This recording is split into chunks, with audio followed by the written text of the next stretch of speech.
ಎಲ್ಲರಿಗೂ ವೀರು ಕನ್ನಡ ಯೂಟ್ಯೂಬ್ ಚಾನೆಲ್ಗೆ ಆತ್ಮೀಯವಾದ ಸ್ವಾಗತ. ನಾನು ನಿಮ್ಮ ವೀರು ಕನ್ನಡ ಸರ್. ಇನ್ನೂ ಕೂಡ ನನ್ನ ಚಾನೆಲ್ ಅನ್ನ ಸಬ್ಸ್ಕ್ರೈಬ್ ಮಾಡ್ಕೊಂಡಿಲ್ಲ ಅಂದ್ರೆ ಸಬ್ಸ್ಕ್ರೈಬ್ ಮಾಡ್ಕೊಳ್ಳಿ. ಹಾಗೆ ನಿಮ್ ಸ್ನೇಹಿತರಿಗೂ ಕೂಡ ನನ್ನ ಚಾನೆಲ್ ಬಗ್ಗೆ ಮಾಹಿತಿಯನ್ನ ನೀಡಿ ಅಂತ ಹೇಳ್ತಾ, ಇವತ್ತಿನ ತರಗತಿಯಲ್ಲಿ ನಾನು 4ನೇ ಸೆಮಿಸ್ಟರ್ BCom ವಿದ್ಯಾರ್ಥಿಗಳಿಗಾಗಿ ಕುವೆಂಪು ಅವರ ಆತ್ಮಕಥನವಾಗಿರ್ತಕ್ಕಂತಹ ನೆನಪಿನ ದೋಣಿಯಲ್ಲಿ ಆಯ್ದ ಭಾಗವಾಗಿರ್ತಕ್ಕಂತಹ ಈ 3ನೇ ಭಾಗದ ಬಗ್ಗೆ ಇವತ್ತಿನ ತರಗತಿಯಲ್ಲಿ ನಾನು ಚರ್ಚೆಯನ್ನ ಮಾಡ್ತಾ ಇದ್ದೇನೆ.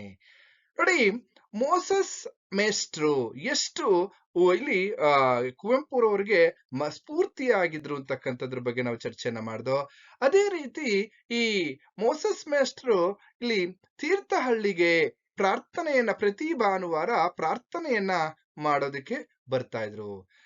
ಬಂದಂತಹ ಸಂದರ್ಭದಲ್ಲಿ ಅವರು ಪ್ರಾರ್ಥನೆ ಮಾಡೋದಕ್ಕೆ ಚರ್ಚ್ಗೆ ಹೋಗ್ತಾ ಇದ್ರು. ಆ ಚರ್ಚ್ ಅಂತಹ ಹೇಳ್ಕೊಳ್ತಕ್ಕಂತಹ ಏನು ಚರ್ಚ್ ಆಗಿರ್ಲಿಲ್ಲ. ಯಾಕೆಂತಂದ್ರೆ ಅಲ್ಲಿ ಅದು ಒಂದ್ ರೀತಿಯಲ್ಲಿ ಆ ಪೇಟೆಗೆ ಮಿತ್ರಯ್ಯನ ಮನೆಗೆ ಸೇರಿರ್ತಕ್ಕಂತಹ ಒಂದು ಉದ್ದವಾದ ಕೋಣೆಯಷ್ಟೇ. ಅದನ್ನೇ ಚರ್ಚ್ ಅಂತ ಮಾಡ್ಕೊಂಡು ಅಲ್ಲಿ ಯೇಸು ದೇವನಿಗೆ ಪ್ರಾರ್ಥನೆಯನ್ನ ಸಲ್ಲಿಸ್ತಾ ಇದ್ರು ಮೋಸಸ್ ಮೇಸ್ಟ್ರು ಅಂತಕ್ಕಂಥದ್ದು.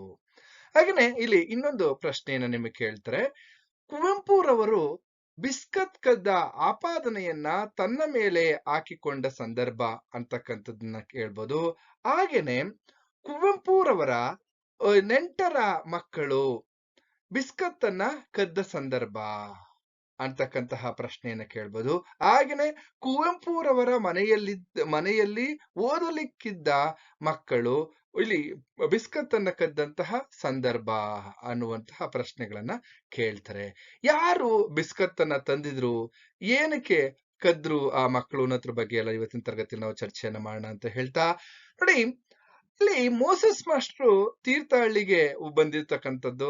ಬಂದಿರ್ತಕ್ಕಂತಹ ಸಂದರ್ಭದಲ್ಲಿ ಒಂದು ಡಬ್ಬ ಬಿಸ್ಕತ್ ಅನ್ನ ತಂದಿರ್ತಕ್ಕಂಥದ್ದು, ಬಿಸ್ಕೆಟ್ ಅನ್ನ ತಗೊಂಡ್ಬಂದಿರ್ತಾರೆ. ಯಾಕೆಂದ್ರೆ ಅವರು ತಿನ್ನೋದಕ್ಕೋಸ್ಕರ ಅವರು ಬಿಸ್ಕೆಟ್ ಅನ್ನ ಒಂದು ಡಬ್ಬವನ್ನ ತಂದಿರ್ತಾರೆ.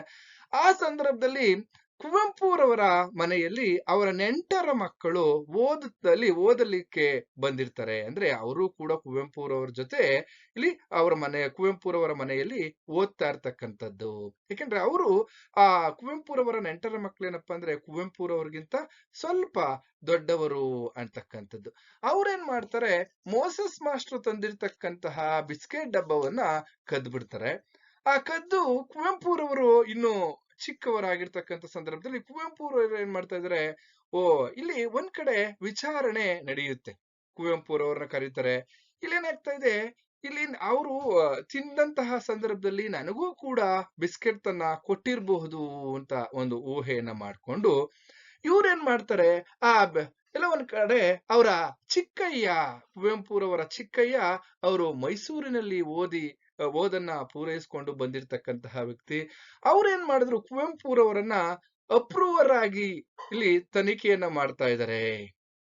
ಇಲ್ಲಿ ಯಾರು ತೆಗೆದುಕೊಂಡವ್ರು ಹೇಳು ಅಂತ ಪ್ರೀತಿಯಿಂದ ಮುದ್ದು ಮಾಡ್ತಾ ಕುವೆಂಪುರವರ ಚಿಕ್ಕಯ್ಯ ಏನ್ ಮಾಡ್ತಾರೆ, ಯಾರು ಬಿಸ್ಕತ್ ಡಬ್ಬವನ್ನು ತೆಗೆದುಕೊಂಡವ್ರು ಹೇಳು ಅಂತ ಕುವೆಂಪುರವರನ್ನ ಕೇಳ್ತಾ ಇರ್ತಕ್ಕಂಥದ್ದು.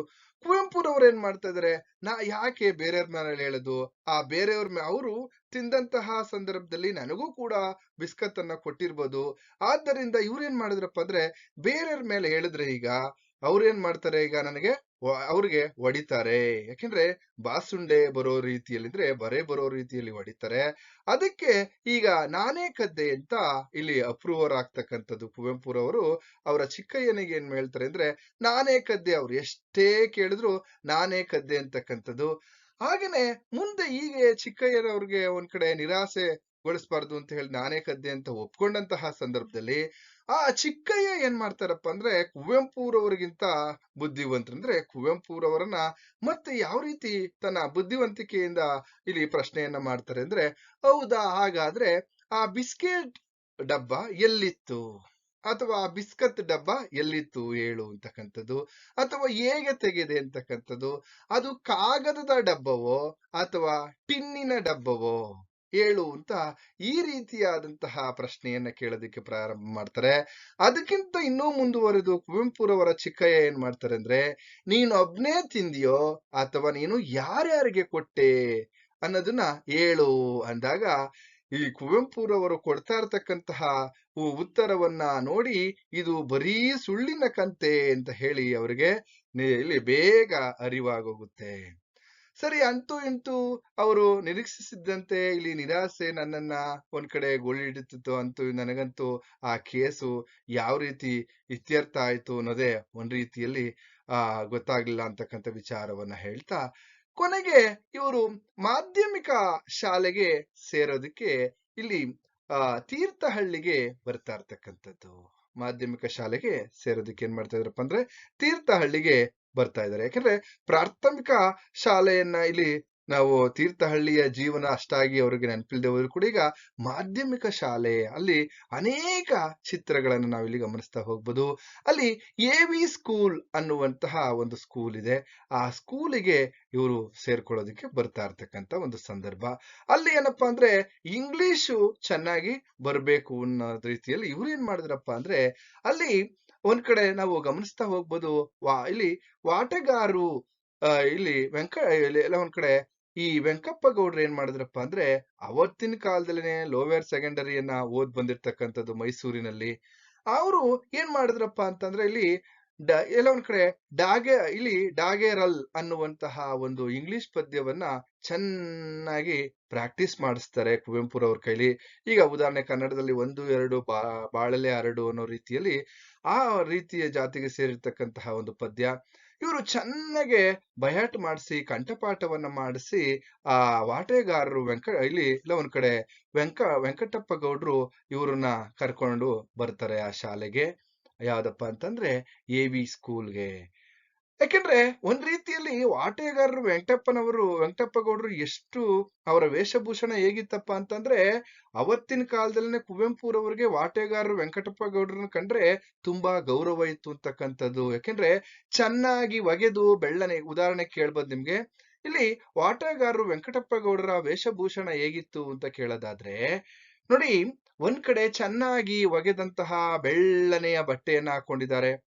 ಹಾಗೇನೆ ಒಂದ್ ಕಡೆ ಹೊಳೆಯುವ ಗುಂಡಿ ಉಳ್ಳಂತಹ ಶರ್ಟು, ನೆಶ್ಯೆ ಬಣ್ಣದ ಇಲ್ಲಿ ಎಲ್ಲ ಒಂದ್ ಕಡೆ ಜಬರ್ದಸ್ತ್ ಆಗಿರ್ತಕ್ಕಂತಹ ಕೋರ್ಟ್ ಅನ್ನ ಹಾಕೊಂಡಿರ್ತಕ್ಕಂಥದ್ದು. ಹಾಗೇನೆ ಒಂದ್ ಕಡೆಯಲ್ಲಿ ಇಲ್ಲಿ ತಲೆಯನ್ನು ಚೆನ್ನಾಗಿ ಕ್ರಾಪ್ ತಕೊಂಡಿರ್ತಕ್ಕಂಥದ್ದು. ಇದನ್ನೆಲ್ಲ ನೋಡಿದಾಗ ಒಂದ್ ರೀತಿಯಲ್ಲಿ ವಿಶ್ವಾಸ ಮೂಡುವಂತಹ ಒಂದು ಗೌರವ ಭಾವನೆ ಅವರಲ್ಲಿ ಬರ್ತಾ ಇತ್ತು ಅಂತಕ್ಕಂಥದ್ದು. ಸರಿ, ಅಂತೂ ಇಂತೂ ಕುವೆಂಪುರವರನ್ನ ಎವಿ ಸ್ಕೂಲ್ಗೆ ಕರ್ಕೊಂಡ್ ಬರ್ತಾರೆ.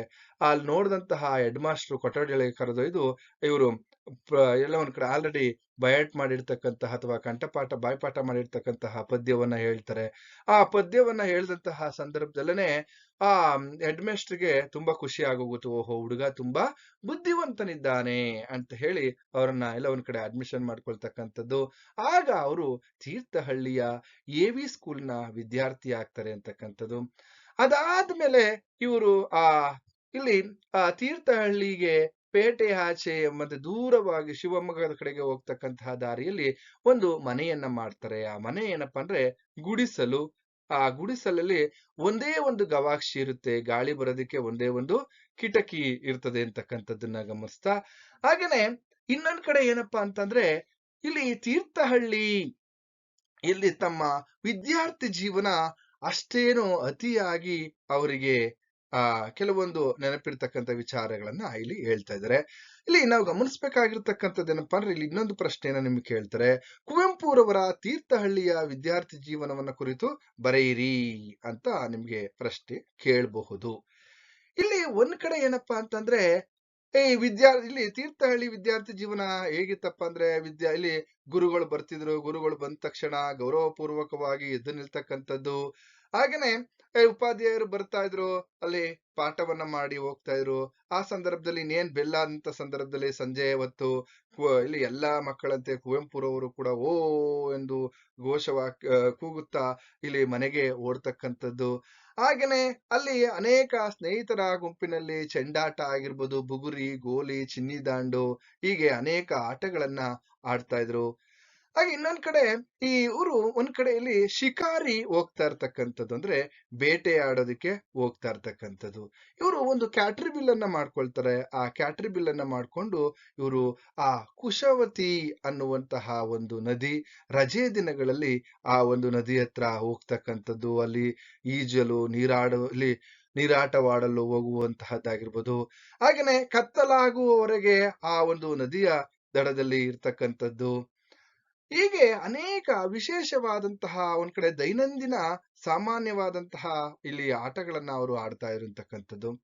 ಒಂದ್ ಕಡೆ ಇಲ್ಲಿ ಕುವೆಂಪುರವರಿಗಿದ್ದಂತಹ ಪ್ರಕೃತಿ ಪ್ರೇಮ ನಿಮಗೆ ಕೇಳ್ತಾರೆ. ಕುವೆಂಪುರವರ ಒಂದು ಪ್ರಕೃತಿ ಪ್ರೇಮ ಎಂತದ್ದು, ಅಥವಾ ನಿಸರ್ಗ ಪ್ರೇಮ ಕುವೆಂಪುರವರಿಗೆ ಹೇಗಿತ್ತು ಅನ್ನೋದ್ರ ಬಗ್ಗೆ ನೋಡಿ. ಕುವೆಂಪುರವರು ಗುಡ್ಡಗಾಡುಗಳಲ್ಲಿ, ಗದ್ದೆ ತೋಟಗಳಲ್ಲಿ, ಹೊಳೆ ತೊರೆಗಳಲ್ಲಿ ಅಲೆಯುವುದು ಚಿಕ್ಕಂದಿನಿಂದಲೂ ಅವರಿಗೆ ಇಷ್ಟ. ನೋಡಿ, ಗುಡ್ಡಗಾಡುಗಳಲ್ಲಿರ್ಬೋದು, ಕಾಡಲ್ಲಿ ಅಲಿತಕ್ಕಂಥದ್ದಿರ್ಬೋದು, ಗದ್ದೆ ಬಯಲುಗಳಲ್ಲಿ ಪ್ರಕೃತಿಯ ರಮಣೀಯ ಸೌಂದರ್ಯವನ್ನ ಎಲ್ಲೋ ಒಂದ್ ಕಡೆ ಜೊತೆಗೆ ಒಂದು ಆ ಒಂದ್ ರೀತಿಯಲ್ಲಿ ಪ್ರಕೃತಿಯನ್ನೇ ಒಬ್ಬ ಮನುಷ್ಯನನ್ನಾಗಿ ಆ ಪ್ರಕೃತಿಯ ಜೊತೆ ಇದ್ದಂತಹ ಒಡನಾಟವನ್ನ ನಾವಿಲ್ಲಿ ಗಮನಿಸ್ತಾ ಹೋಗ್ಬೋದು ಚಿಕ್ಕಂದಿನಿಂದಲೂ ಕೂಡ. ಹಾಗೇನೆ ಬೇಟೆ ಅದಕ್ಕೊಂದು ನೆನಪು. ಯಾಕಂದ್ರೆ ಬೇಟೆ ಆಡ್ತಕ್ಕಂಥದ್ದು ಅಂದ್ರೆ ಅಲ್ಲಿರ್ತಕ್ಕಂತಹ ಪ್ರಾಣಿಗಳನ್ನ ಅಂದ್ರೆ ಅವು ನೋಡ್ತಕ್ಕಂಥದ್ದು, ಈ ಕ್ಯಾಟರ್ ಬಿಲ್ನಿಂದ ಹೊಡಿತಕ್ಕಂಥದ್ದು, ಇವೆಲ್ಲ ಮಾಡ್ತಾ ಇದ್ರು. ಒಂದ್ ಕಡೆ ಶಿಕಾರಿಯನ್ನ ಹೋಗ್ತಕ್ಕಂತಹದ್ದಾಗಿರ್ಬೋದು. ಇಲ್ಲಿ ತೀರ್ಥಹಳ್ಳಿಯಲ್ಲಿ ರಬ್ಬರ್ ಬಿಲ್ಲನ್ನ ಹಿಡಿದು, ಅಂದ್ರೆ ಕ್ಯಾಟರ್ ಬಿಲ್ ಅನ್ನ ಹಿಡಿದು ಹೋಗ್ತಾ ಇದ್ರು. ಅಲ್ಲಿ ಏನ್ ಮಾಡ್ತಾ ಇದ್ರಪ್ಪ ಅಂದ್ರೆ ಹಕ್ಕಿಗೋ, ಅಳಿಲಿಗೋ, ಹಾಗೆ ಮಂಗನಿಗೋ, ಹಾವಿಗೋ ಹೀಗೆ ಗುರಿ ಇಡುತ್ತಾ ಇಡೀ ಕಾಡನ್ನವನ್ನೆಲ್ಲ ಇವರು ತಿರುಗ್ತಾ ಅಲಿಯುತ್ತಾ ಬರ್ತಾ ಇದ್ರಂತಕ್ಕಂಥದ್ದು. ಹಾಗಾಗಿ ಇವ್ರಿಗೆ ಪ್ರಕೃತಿ ಪ್ರೇಮ ಅಥವಾ ನಿಸರ್ಗದ ಸೌಂದರ್ಯ ಅಭಿರುಚಿ ಅಂತಕ್ಕಂಥದ್ದು ತುಂಬಾ ಇತ್ತು ಕುವೆಂಪುರವರಿಗೆ ಅಂತಕ್ಕಂಥದ್ದು ನಾವಿಲ್ಲಿ ಗಮನಿಸ್ತಾ ಹೋಗ್ಬೋದು. ಹಾಗೆ ಮುಂದುವರೆದಂತೆ ಒಂದು ಕಡೆ ಇವರು ಸುಂದರ ಕೋಮಲವಾದಂತಹ ಒಂದು ಆ ಪ್ರಕೃತಿಯನ್ನ ಯಾವಾಗಲೂ ಕೂಡ ಏನು ಹಸಿರಿನ ಹಾಸಿಗೆಯನ್ನ ರೀತಿಯಲ್ಲಿ ಇಡೀ ಪ್ರಕೃತಿಯ ಸೊಬಗು ಇದೆ ಅಂತಕ್ಕಂಥದ್ದು. ಪ್ರಕೃತಿ ಎಲ್ಲ ಒಂದ್ ಕಡೆ ಪ್ರಕೃತಿ ಸೌಂದರ್ಯ ಅವ್ರು ಹೇಳ್ತಾ ಇದ್ರೆ, ನನಗೆ ಎಲ್ಲ ಒಂದ್ ಕಡೆ ಇಡೀ ಪ್ರಕೃತಿಯನ್ನ ನಾನು ಸವಿಯುತ್ತಿದ್ದೇನೆ ಎನ್ನುವ ಬದಲಾಗಿ ಪ್ರಕೃತಿ ನನ್ನನ್ನ ಸವಿಯುತ್ತಿದೆ ಎಂದು ಹೇಳಬಹುದು ಅಂತ ಕುವೆಂಪುರವರೇ ಹೇಳ್ತಾರೆ. ಅಂದ್ರೆ ಪ್ರಕೃತಿನೇ ಇವರನ್ನ ಎಲ್ಲೋ ಒಂದ್ ಕಡೆ ಸವಿತಾ ಇತ್ತು, ನಾನು ಪ್ರಕೃತಿಯನ್ನ ಸವಿತಾ ಇಲ್ಲ ಅನ್ನೋ ರೀತಿಯಲ್ಲಿ ಹೇಳ್ತಾ ಇದ್ದಾರೆ ಕುವೆಂಪುರವರು. ಯಾಕೆಂದ್ರೆ ಅಷ್ಟ ರೀತಿಯಲ್ಲಿ ಆ ಪ್ರಕೃತಿ ನನ್ನನ್ನ ಆಕರ್ಷಣೆ ಮಾಡ್ಕೊಂಡ್ಬಿಟ್ಟಿದೆ ಅಂತಕ್ಕಂಥದ್ದು. ಒಂದ್ ಸಾರಿ ಸಂಜೆ ಹೊತ್ತು ಸ್ಕೂಲಿನಿಂದ ಮನೆಗೆ ಬಂದು ಹೆಗಲಿಗೆ ಈ ಕಲ್ಲುಗಳನ್ನ, ಸಣ್ಣ ಸಣ್ಣ ಕಲ್ಲುಗಳನ್ನ ಒಂದು ಬ್ಯಾಗ್ ಒಳಗೆ ತುಂಬ್ಕೊಂಡ್ಬಿಟ್ಟು ಹೆಗ್ಲಿಗೆ ಹಾಕೊಂಡು ಸೀದಾ ಕ್ಯಾಟರ್ ಬಿಲ್ ತಗೊಂಡು ಹೊರಟ್ರು. ಚೀಲವನ್ನ ಹೆಗಲಿಗೆ ಹಾಕೊಂಡು ಸೀದಾ ಹೊರಟ್ರು.